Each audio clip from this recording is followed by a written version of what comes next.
Voodoo Ranger IPA, reminding you to live rangerously and drink responsibly. May the beer always flow and your dice rolls ever be in your favour. And for beer news and occasional mediocre advice, follow at Voodoo Ranger on Twitter and Instagram.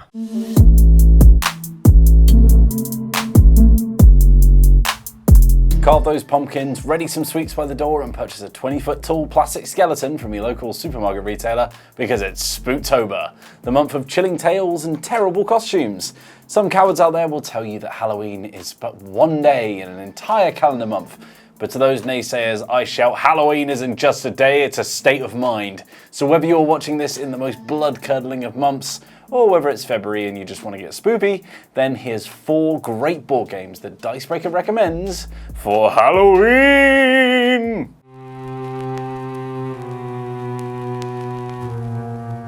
It's time to pay homage to one of the granddaddies of the horror genre, Universal Pictures. Back in the 30s and 40s, the studio was pumping out classic monster movies faster than a horde of xenomorphs invading a space station. Dracula, the Wolfman, the Creature from the Rat Lagoon, and even more horrors owe much of their fame to the Universal films of the past. It's this immense legacy that's celebrated in the co-op game Horrified, where players work together to defeat a cavalcade of creepy criminals who have taken up residence in an unfortunate town. The first thing that really jumps out at you about Horrified is the game's amazing presentation. This intense and contrasting colour palette gives the game a pulpy feel that really fits the oldie world aesthetic that the title is clearly going for. As well as these snazzy looking player character boards and monster sheets, Horrified comes with a collection of miniatures that, whilst they aren't best looking, do a good enough job of conveying who they're supposed to represent. Horrified's game board is where it really shines in the looks department, as the art style really comes to life in the shading around each location and the use of colour to separate the land and sea spaces. Overall, the game's appearance does wonders to get players in the right headspace for playing Horrified, and serves as more than suitable homage to Universal monster movies. Speaking of monsters, Horrified features an entire parade of the usual suspects for players to pit themselves against. We've got a Frankenstein's abomination, we've got a mummy, we've even got an invisible man. All your favourites are here, folks, and they're out for blood, specifically your blood, or whatever innocent bystanders they can get their hands on. Horrified works on a terror track system, where the more innocents are murdered or player characters are knocked down, the further down the terror track the marker moves. Should that track reach its endpoint though, and catastrophe is on the cards. Each of these classic monsters have their own unique abilities and, most importantly, ways of being defeated, with some providing more of a challenge than others. For example, killing Dracula is as simple as destroying all the coffins that spawn on the map, before cornering the vampire to stake him through the heart. Whereas enemies like Frankenstein's monster and the bride are rather more complicated, requiring players to first teach them the meaning of love, before organising a meet cute for the couple. Luckily enough for this particular town, a band of brave heroes, from a peppy explorer to an elderly woman, are determined to stop these spooky miscreants from terrorising innocents. Depending on which character players choose to embody, they'll have access to a certain amount of action points and a unique special ability. Games of Horrified can get really tense, with victory or defeat seemingly a single turn away. The game is fairly well balanced, with some playthroughs offering a more challenging experience than others, but it's the monsters who really are the stars of the show in Horrified, offering players a unique gameplay experience with every new combination. Travel back in time and revisit the era of classic monster movies by playing Horrified.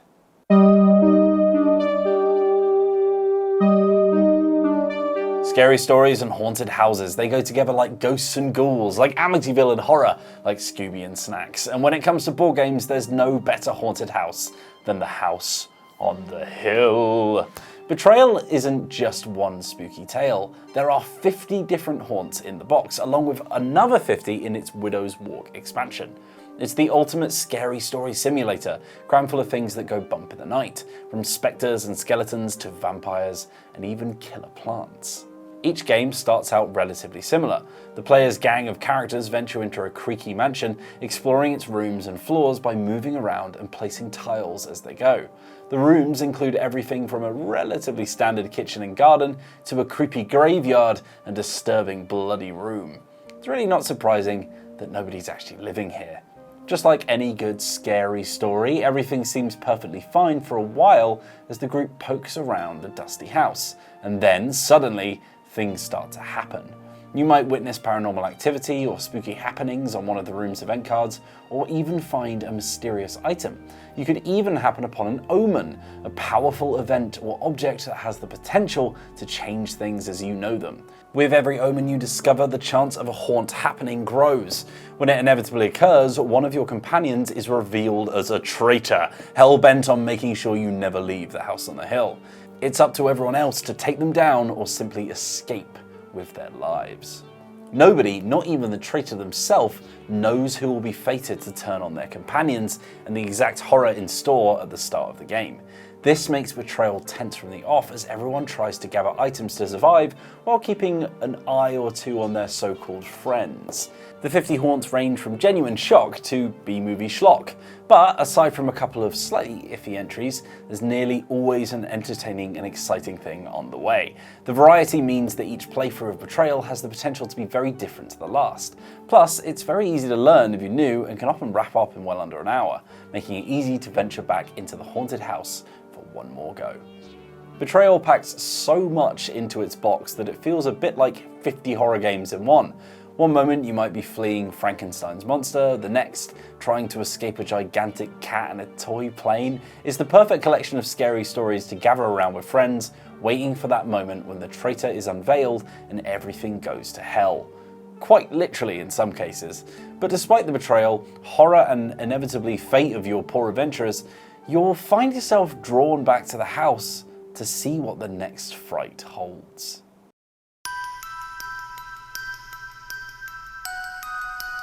There are countless subgenres in horror, but the tabletop world seems to be firmly clasped in the filthy, cloying grip of cosmic horror and the Lovecraftian mythos that spawned it. If you can get past the fact that the original writer was a pretty horribly racist homophobe, then the far-reaching library of board games and RPGs out there has an absolute wealth of content for Cthulhu fans. For our money though, it's the Fantasy Flight's Arkham Horror the card game box that delivers the most compelling experience of all the Eldritch board game offerings. In Arkham Horror the card game, you'll be playing the 1920s investigators wrestling with horrible forces beyond their control. You'll shoot, sneak, spellcast, and scrutinize your way to victory by unearthing foul cults, escaping terrible catastrophes, and forcing close the arcane gateways between our world and the realm of the Old Ones. Arkham Horror is what's known as a living card game, which is Fantasy Flight's marketing speak for what is essentially a collectible card game like Magic the Gathering, but without the booster packs or other shady business practices that these games are associated with. Every card is accessible to anyone who wants it as part of certain expansions and blister packs, which are all the same for everyone who buys them. This is even more important for Arkham though, as you're not going to be constructing your average deck of monsters and spells and then fighting against an opponent, but instead playing a character who is represented by their deck and teaming up with up to 3 other players to take on story-driven campaigns. By buying the core set, you'll get all the tokens and basic bits you need to play, as well as cards to make up decks for 5 different characters. You'll also get the cards you need to play the introductory campaign, which is about 3 missions long, though it can be played through as many times as you like with different character combinations and difficulty levels. Over the course of the campaign, you'll gain experience to level up your characters and improve their decks, as well as suffering all sorts of horrible trauma, both physically and mentally.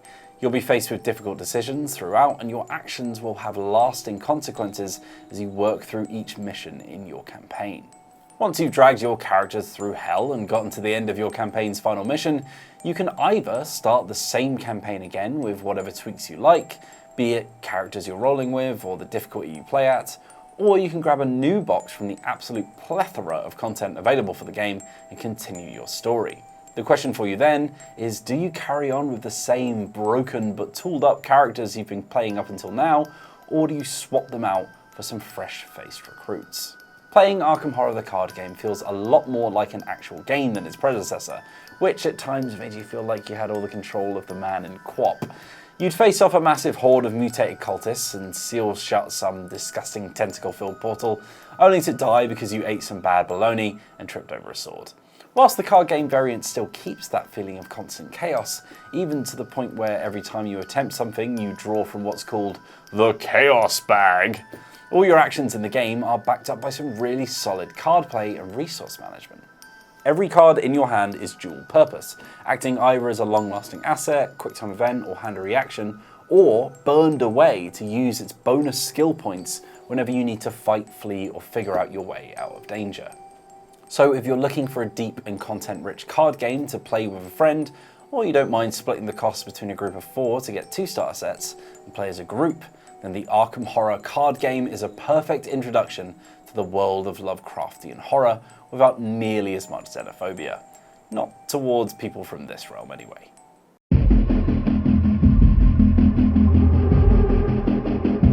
Picture the scene. It's 2014 and zombies are still big news. People still sort of care about The Walking Dead and they're hungry for some spooky undead games. Enter Plaid Hat with a new innovation in their game design, the Crossroads system. And with it, a blood-drenched, icy homage to zombie films the world over in Dead of Winter. Dead of Winter is a semi-cooperative hidden role survival adventure game in which you and up to 4 other players will try to survive the coming deadly winter months after a zombie apocalypse has ravaged your city. A ragtag bunch of survivors will come together to form a barricaded safe house and lead their operations from there, only leaving to search for vital supplies like food, medicine and fuel. On their hunts, they'll have to face off against ever-growing hordes of zombies and all the classic horror situations you can imagine as they work to complete their group objective based on the scenario they've set out for themselves. There's a complication though, as there always seems to be, because much like the movies of this brain-munching subgenre have taught us, the real danger in this world isn't the zombies, it's the other humans that you need to rely on. When the game is set up, and on top of the co-op objective that everyone is working together to complete, each member of the colony will have their own personal objective that they have to fulfill by the end of the game to actually win. One of those objectives the players can draw will turn them into a traitor, and thus the hidden role aspect of the board reveals itself. As you sweat and toil to keep yourself alive, fighting off flesh-eating monsters that could well have been your family and friends before, one of the group slowly whittles away at your efforts. They'll say they're contributing to the food shortage by laying down their card in the stockpile, when actually they've just dumped some trash inside the pile instead. You'll be tempted to oust them from the group, desperately trying to get rid, but because you need all the help you can get, one wrong move and you might have just damned your chances for survival by ousting the wrong person. Dead of Winter is slightly higher on the complexity scale than most of the games on this list, but in return it delivers some great storytelling. If you're sick of your hidden role games playing out largely the same every time, then this will be a breath of fresh air, as the traitor mechanics only exist to further heighten the tensions in this co-op game. And it's a good co-op game even without the burning you inside part. The game is packed with difficult choices and complex moral decisions. The logistics of keeping people alive in this new and horrible world that you find yourselves in is complicated. There are mouths to feed, fights to break out, someone has to leave the building in search of supplies, people get sick, noise attracts attention from the living and undead alike. Your role in this is not just to keep people safe, but to keep them happy. A tracker at the bottom of your central board shows the morale of the colony as a whole. If it ever drops to 0, then your fragile allegiance breaks apart and the gangs split up, choosing instead to go it alone for better or worse. This is great news for the traitor, so long as they've still fulfilled their personal objective, but terrible news for everyone else, as it signals the end of the game and the failure of the survivors. Already, what I've said above makes for a fantastic horror-themed semi-co-op survive 'em up, but you're probably wondering where that cool and innovative new mechanic I spoke about earlier has gone. What makes Dead of Winter a Crossroads game? Well, this deck of cards, handily called the Crossroads deck, is an ever-present and genuinely very exciting addition to the game that you'll be dealing with as you play. On your turn, the player beside you will draw one of these Crossroad cards and read the italic instructions at the top of the card. Something along the lines of, if the player uses a move action during their turn, then read the text below. If at any point those conditions set by the card become true, then an event is triggered and the player who drew the card will narrate it to the active player taking their turn, delivering them complications and decisions, or if you're very lucky, something helpful to your cause. It's like a choose-your-own-adventure book where you don't realise you're turning the page until it's already happened, and makes for some amazing high-stakes moments when you put one of your survivors out into danger and you hear the card bearer exclaim "stop" before delivering you some very important and possibly very dangerous news. Dead of Winter feels like the telltale Walking Dead board game that never really made it to the shelves. A faithful recreation of all those tragic and nail-biting moments from decades of zombie cinema, all contained within a square cardboard box to be enjoyed with friends. Well, at least they might be your friends when you start the game. Thanks very much for watching this list of spooky Halloween board games here on Dicebreaker, and excuse the pandemic haircut I'm working through. If you're new to the channel, why not hit the subscribe button below for even more fantastic videos like this one on the world of tabletop gaming. For more recommendations, you can pick from one of the videos that will be popping up on the screen at any moment, or you can hit the bell icon below to get notified whenever we put a new video live. Make sure to head over to Dicebreaker.com for a wealth of written articles on board games and RPGs. And if you want to support the channel, you can find exclusive merchandise on Dicebreaker.myshopify.com. All of those links are in the description. In the meantime though, have an incredible Spooktober from all of us here at Dicebreaker, and more importantly, have a lovely day.